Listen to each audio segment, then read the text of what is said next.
And so let's begin with our first speaker, who's travelled a long way to be with us today. He's a true industry ambassador and one of the most influential people in games. Please give a warm welcome to Jason Della. Canada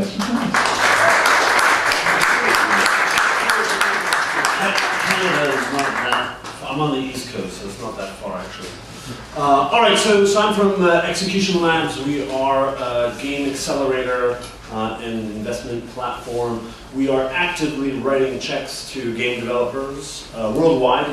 We do invest in Europeans. We just did a deal with a team out of Poland and teams from Slovenia and Romania just finished up our current program. So we're actively investing in European studios, hence why we're here. I won't be going into too much detail about Execution Labs itself.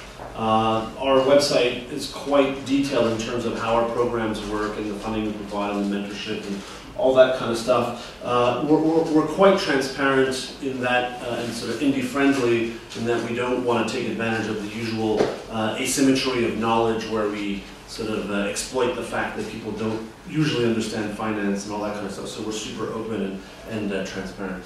Whenever I talk about funding and indies, there's a video that I always kind of fall back to that I find quite enlightening. If we can have the, so we'll just jump to that video, very quick video.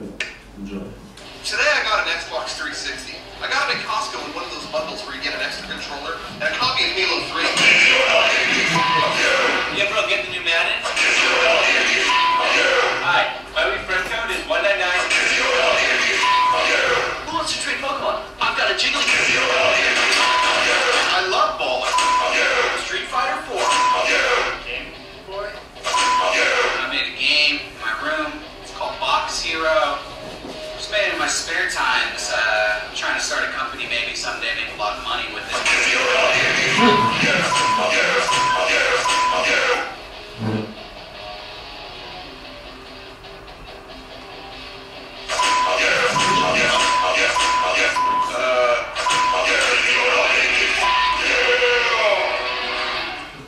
So yeah, that was one of the intro.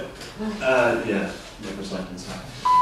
That was one of the intro videos during the Independent Game Festival quite a few years ago, and I thought it was kind of interesting. Anyone recognize who didn't get punched?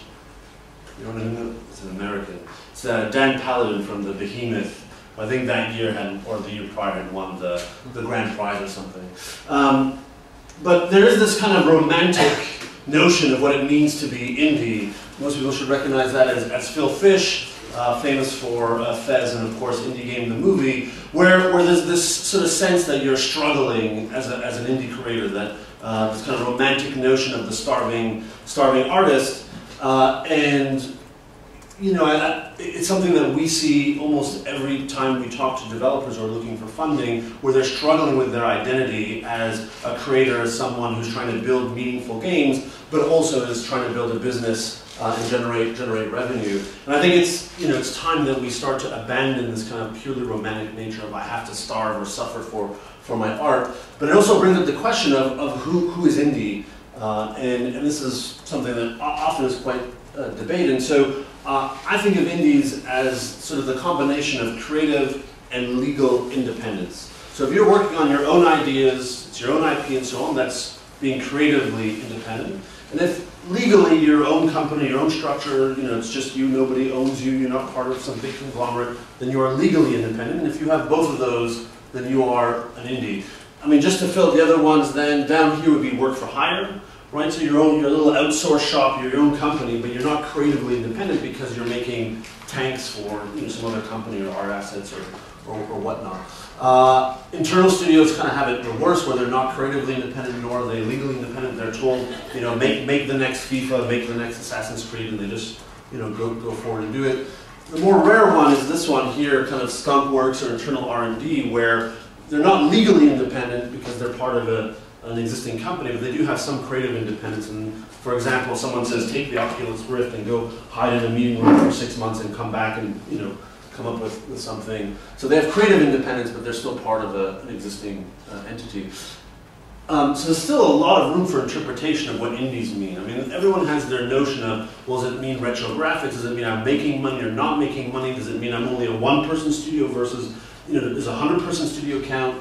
And so I kind of break it down again further. If we take indies and we look at them across two other spectrums, which is commercial intent and vision. And by vision, I mean something like the games you're working on have meaning. They have some kind of aesthetic quality. They have creative vision. And up here is what I would call independent entrepreneurs.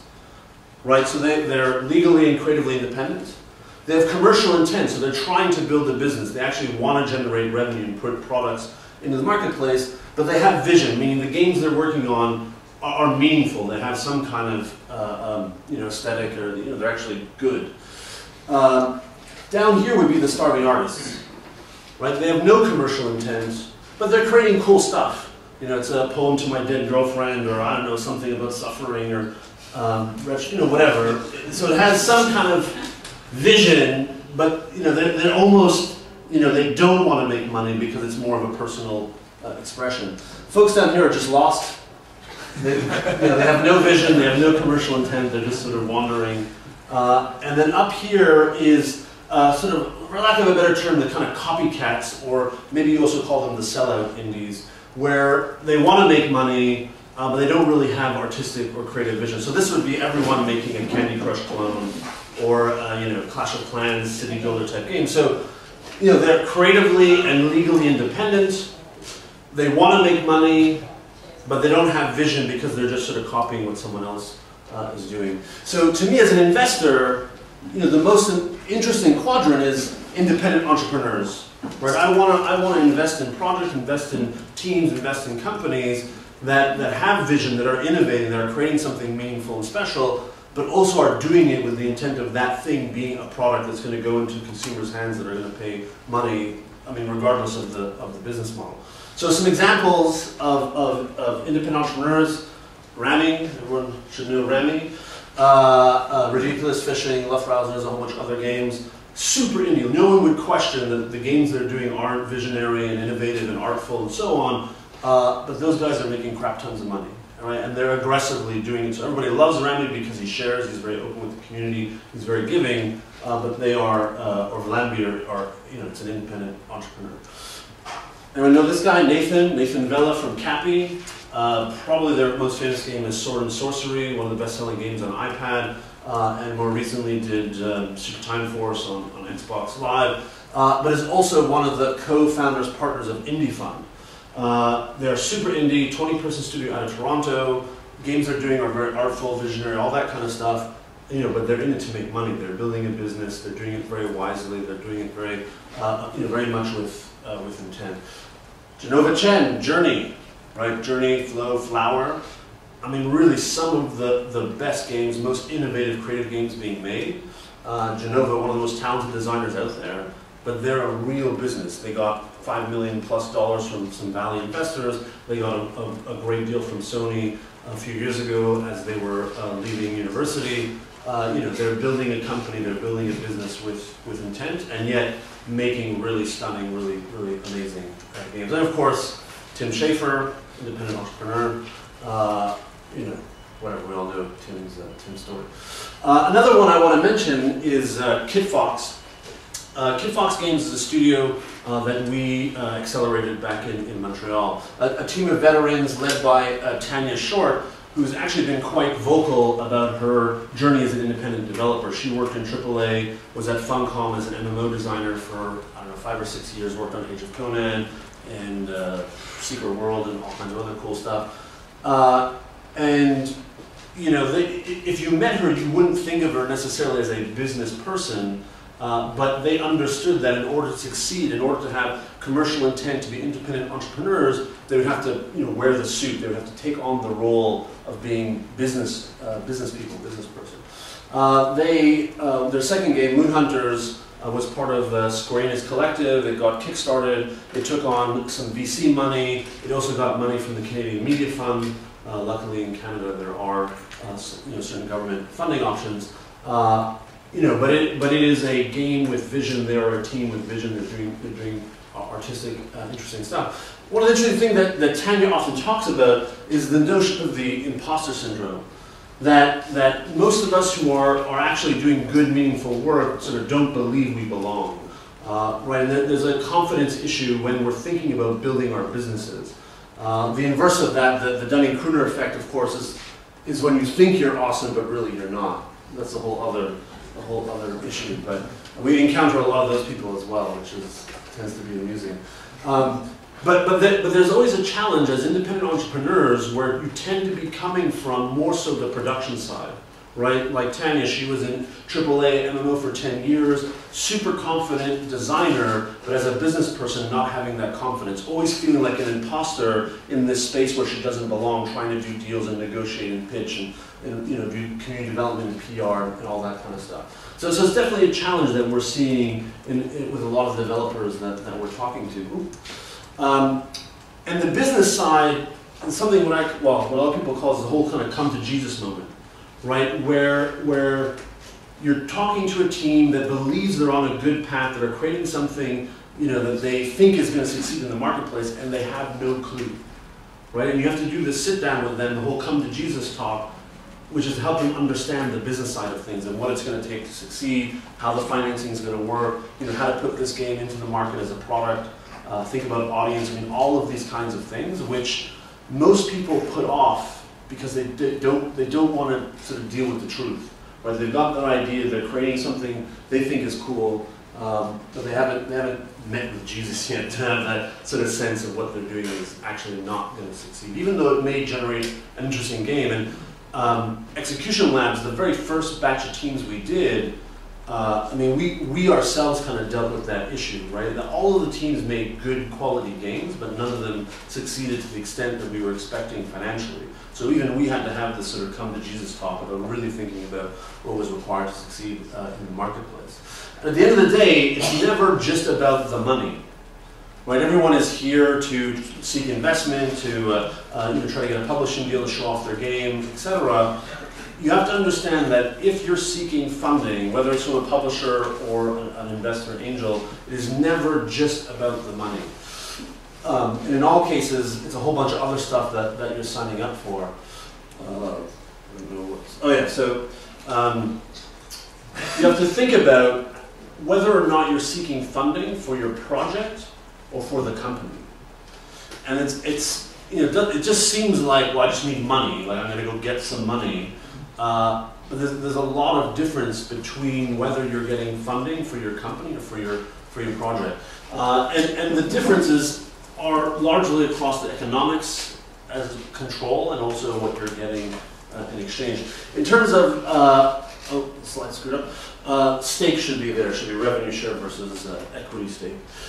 So in a project type funding deal, what you're giving up is revenue share, right? It's normally a publisher is giving you funding against future revenues of your game, or whatever the case may be. Often when it's project financing, it's against the future proceeds of the game. For a company financing, so this is usually from angels and VCs and so on, it's for shares in your company. It's for equity in the company.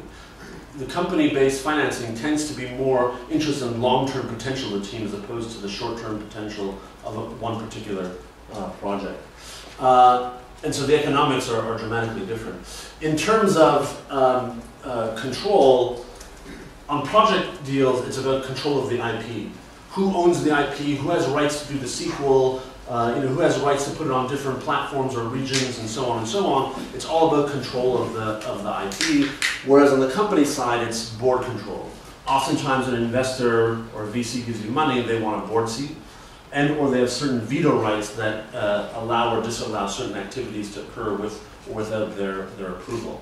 Now, if you do take on company financing, it doesn't mean that you're relinquishing entire control of your company, which is often one of the common myths. I don't want to lose control of my company. So if I'm an investor and I invest in 10% of your company, then I get 10% of control of your company, or 10% of the vote. So you're losing out some slice of control, but you're not relinquishing. Unless, of course, you sell more than half of the company, and then you're pretty much relinquishing control. And then in terms of expertise and support, often on the project financing side, it's go-to-market expertise.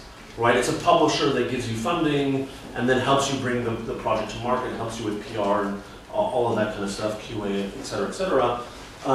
Whereas on the company side, it's more about growth of the company.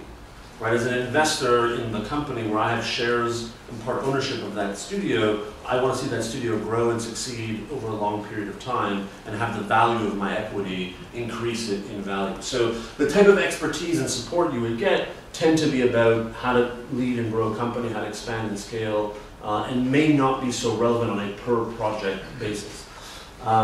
So the key thing here is to realize that when you're seeking funding, be deliberate about whether or not you're trying to finance a specific project, and then who you go get that financing from. The economics and control and expertise in exchange for that deal is dramatically different from who you would seek company financing from, what you give up, and the deals done on that side of things. So just sort of super quick. And most people don't realize that. It's like, I'm just going to go get me some money and don't understand the subtlety. At Execution Labs, this is a shot of inside the accelerator. I mean, we tend to focus on all of the things that production teams don't sort of understand, all the business side, PR, marketing, etc. We tend to invest in teams that are experienced developers, like Tanya, coming from AAA or other sectors. They've been in the industry 10+ years.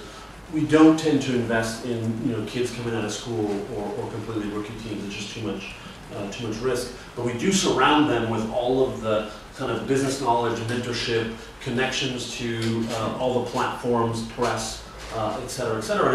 It's kind of a rich environment then to start thinking about your identity as an entrepreneur, not just a creator, and sort of thinking about what it means to be an independent entrepreneur. Some of the things that we see challenges with, or rather what we look for in teams when we invest, is a sense of vision. Now this is, a slightly different vision than I was talking about before, but vision for the company, right? That when we talk to someone and we ask them questions about the company, if all they're doing is talking about the project, then we know they're really just thinking about the project.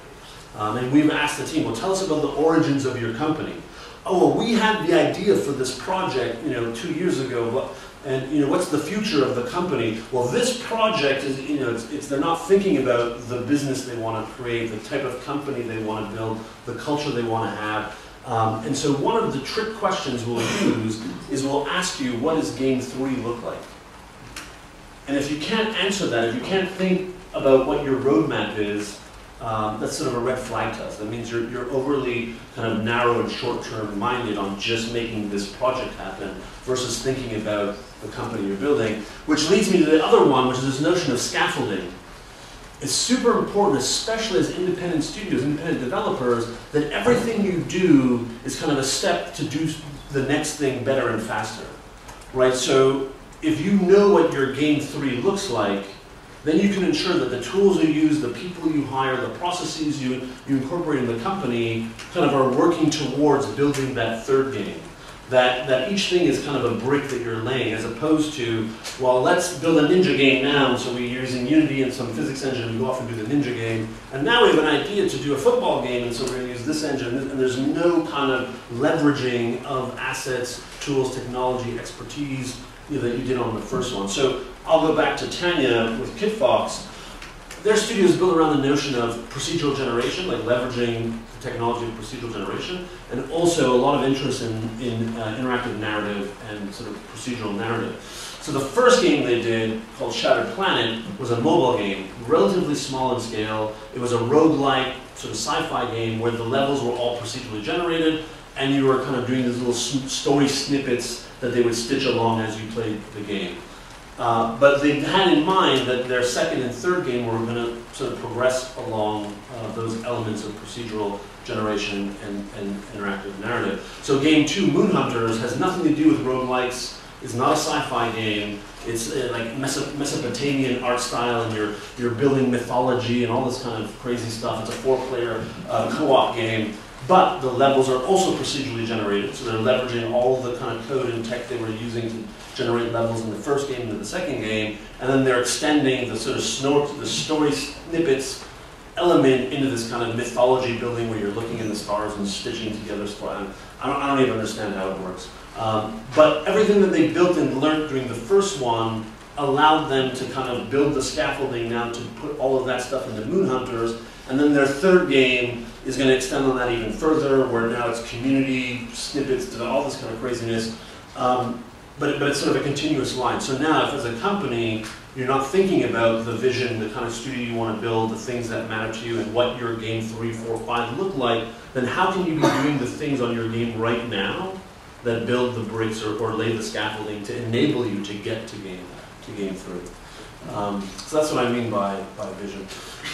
Another one is this kind of like, shoot for the moon or the stars thing, whatever.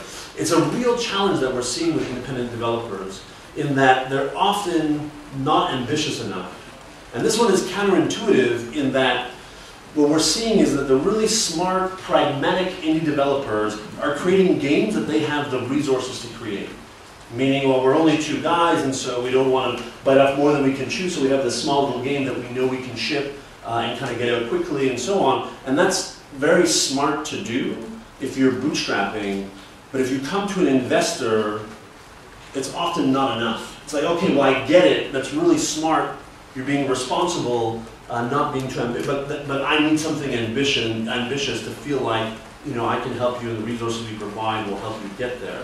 So it's this kind of, it's a weird trap in that, again, if you're being responsible and sort of managing your scope, it's often not enough to get investors excited, but then the reality is that now if you kind of do something super ambitious and then you don't get the support, then you're kind of screwed. So that's why I sort of say it's a bit of a trap, but understand that going into publisher or investor meetings. Another one is it's kind of like this gas tank metaphor in that if you go to an investor or anyone who's going to give you money and you say, I just need a bit more money to kind of last a little longer, right? I'm almost out of money now, I'm years away from finishing, just give me some dollars, so I can go a bit longer. No one's going to give you that money, right? Everyone who invests wants to know that that investment is getting you somewhere specific, right? So this notion of the gas tank is kind of the racetrack. But I want to know that if I'm giving you funding, then you're going to get all the way around the track, or you're going to get to the finish line, or cross the finish line. I don't want to know that it's just going to get you around the corner, or a few more kilometers down the path. And we get that often from developers. It's like, there's no end in sight, just give me some money because I have to make payroll and I just need it to last a little bit longer. And so just be mindful when you're seeking a deal or seeking funding, particularly on the equity side, is where does that money get you? How far does it get you? It has to be a very sort of specific goal in mind. Another one is pitching. So everyone should be today kind of pitching their game to publishers, investors, and so on. Everybody sucks at pitching. Terrible, like just absolutely terrible. We spend a tremendous amount of time coaching and working with our teams on how to pitch.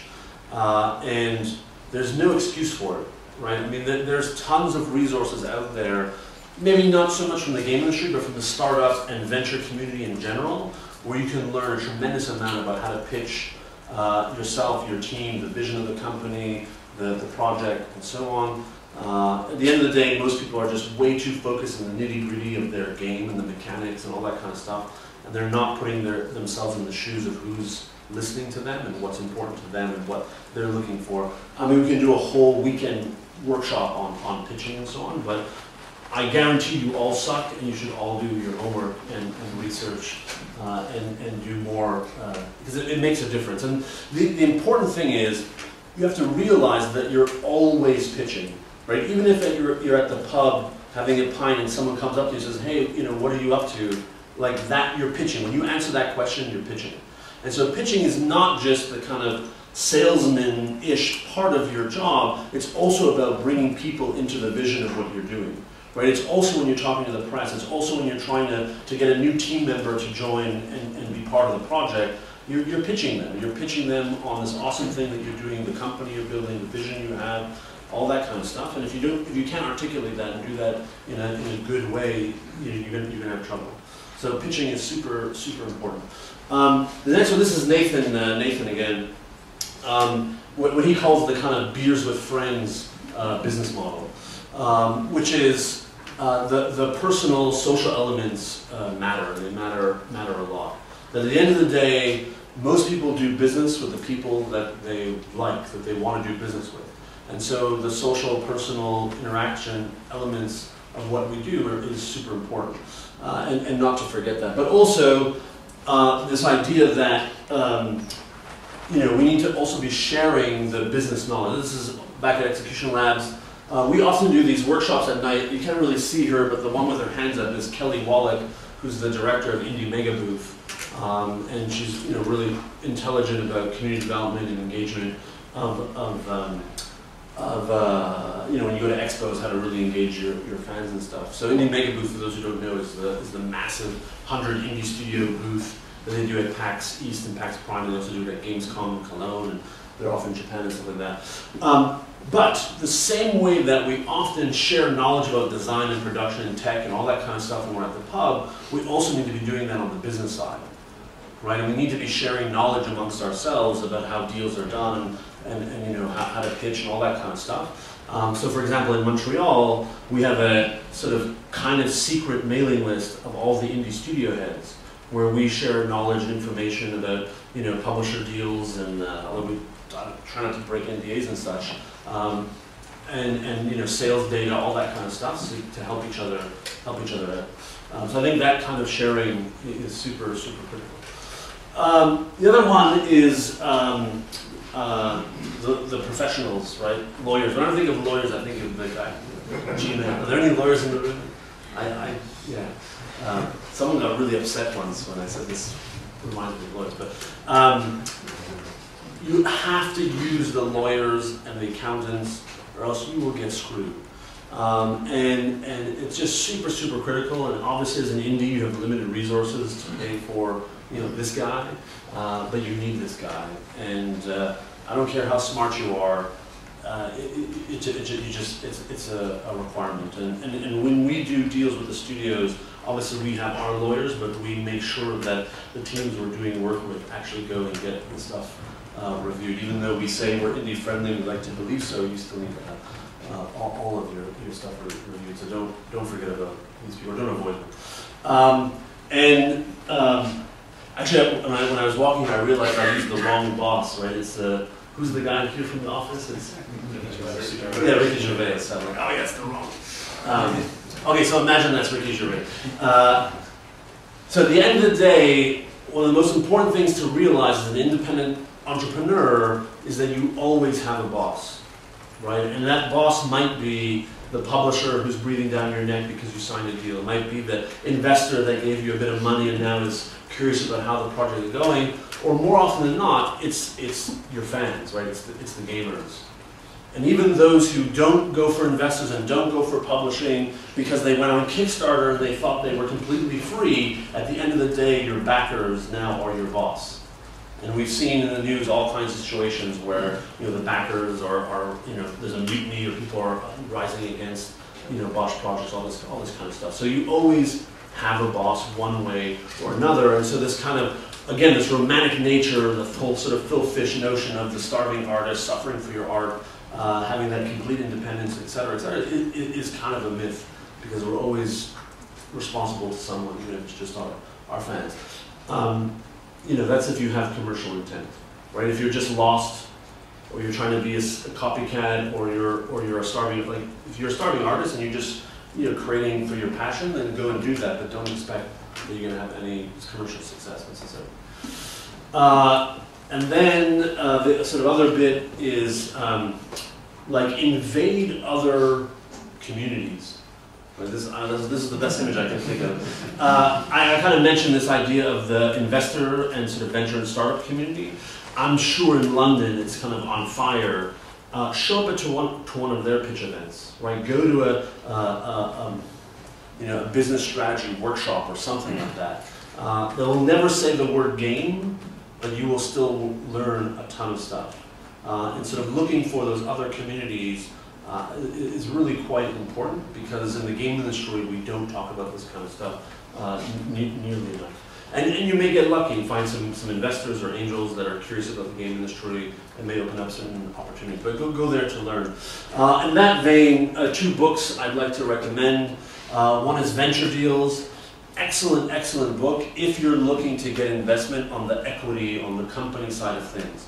If you're going to go after angels, if you're going to go after VCs and seed funds and so on, that's a mandatory reading that will really speed up your understanding of how the world works.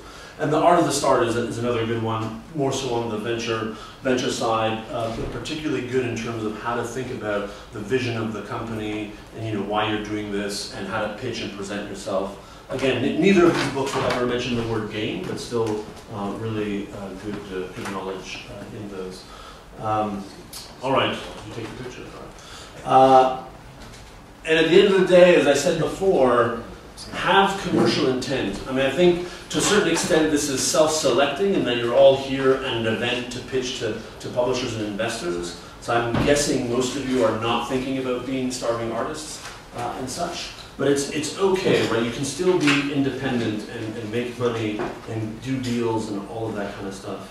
I mean, there was never a point where I said that to be independent you had to be financially independent. I mean, we're not, we don't all have rich uncles and stuff. So don't be ashamed to get paid. All right, well that's the input I have. Hopefully that gives you kind of a bit of insight into the investment world. I mean, I'm around all day, and I'm happy to sort of go into more detail specifically about how Execution Labs works. But again, if you go to executionlabs.com, there's a ton of info there exactly at how our investment platform works. Thank you very much.